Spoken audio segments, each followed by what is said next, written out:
Welcome to పూరాలుకల్. నటి ఆశు రెడ్డి కేసులో మరో ట్విస్ట్ బయటపడింది. ఆశు రెడ్డి ఎన్ఆర్ఐ ధర్మేంద్రను పెళ్లి చేసుకుంటానంటూ 9 కోట్ల రూపాయలకు మోసం చేసిన ఘటనలో ఆమెపై కేసు నమోదైన విషయం తెలిసిందే. ఈ కేసులో ఇప్పుడు మరో మలుపు తిరిగింది. డబ్బుల విషయంలో జరిగిన వివాదంలో పెద్ద మనుషుల పంచాయతీకి సంబంధించి ధర్మేంద్రకు ఆశు రెడ్డి ఆడియో మెసేజ్ చేసింది. ఈ ఆడియో కాస్త బయటకు లీక్ అయింది. పెద్ద మనుషుల పంచాయతీలో నీ వైపు వేణుస్వామిని తీసుకొస్తావా, ఇంకెవరినైనా తీసుకొస్తావా, నీ ఇష్టం అంటూ చెబుతోంది ఆశురెడ్డి. తను మాత్రం తన తరపున సీరియల్ నటి ప్రవీణ వస్తారని అంటోంది. ఈ ఆడియోలో వేణుస్వామి పేరు ప్రస్తావించడం, గతంలో ఆశురెడ్డికి కామాఖ్య అమ్మవారి ఆలయంలో పూజలు చేయించడం వంటి విషయాలు అన్ని ఇప్పుడు తెరపైకి వస్తున్నాయి. దీంతో ఈ కేసు మరింత ఆసక్తిగా మారింది. ధర్మేంద్రకు వాట్సాప్ ద్వారా ఆశురెడ్డి ఆ ఆడియో పెట్టింది.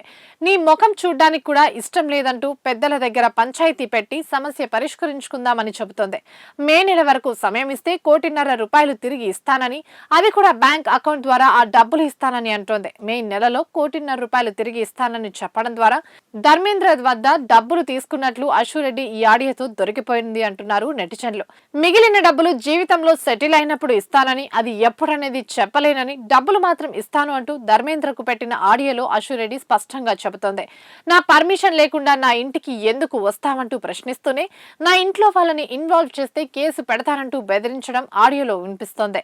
నీ ముఖం కూడా చూడాలని అనుకోవడం లేదు, ఈ విషయం గురించి నేరుగా మాట్లాడాలని అనుకోవడం లేదంటూ ఆశురెడ్డి తన వాయిస్ మెసేజ్ పెట్టింది. సోషల్ మీడియాలో హల్చల్ చేస్తున్న ఆ ఆడియోలో వేణుస్వామి పేరు ఉండటం ఆసక్తికరంగా మారింది. ఆ డబ్బుల వ్యవహారం వేణుస్వామికి ముందే తెలిసి ఉంటుందని, వీళ్ళిద్దరి పెళ్లికి జాతకాలు చూసింది వేణుస్వామినేనని స్పష్టం అవుతుందని నెటిజన్లు అంటున్నారు. వెంకీ, నువ్వు ఇప్పుడు మళ్ళీ ప్రవీణ్ అక్కకు ఫోన్ చేసావని చెప్పి కాల్ చేసింది నాకు. Okay, that is your wish, చేసావు. నేను ఇప్పుడు నీకు మళ్ళీ చెప్తున్నాను, మే వరకు టైం ఇస్తే నీకు 1.5 తిరిగి వెనక్కి ఇచ్చేస్తాను త్రూ అకౌంట్. అర్థమైందా? త్రూ అకౌంట్ మే వరకు టైం ఇస్తే నేను నీకు మళ్ళీ వెనక్కి ఇచ్చేస్తాను. ఆ మిగిలిన డబ్బులు అంటావా, నేను లైఫ్లో సెటిల్ అయినప్పుడు నా దగ్గర ఉన్నప్పుడు నేను ఇస్తాను. అది కూడా నేను ఇవ్వను అనట్లేదు.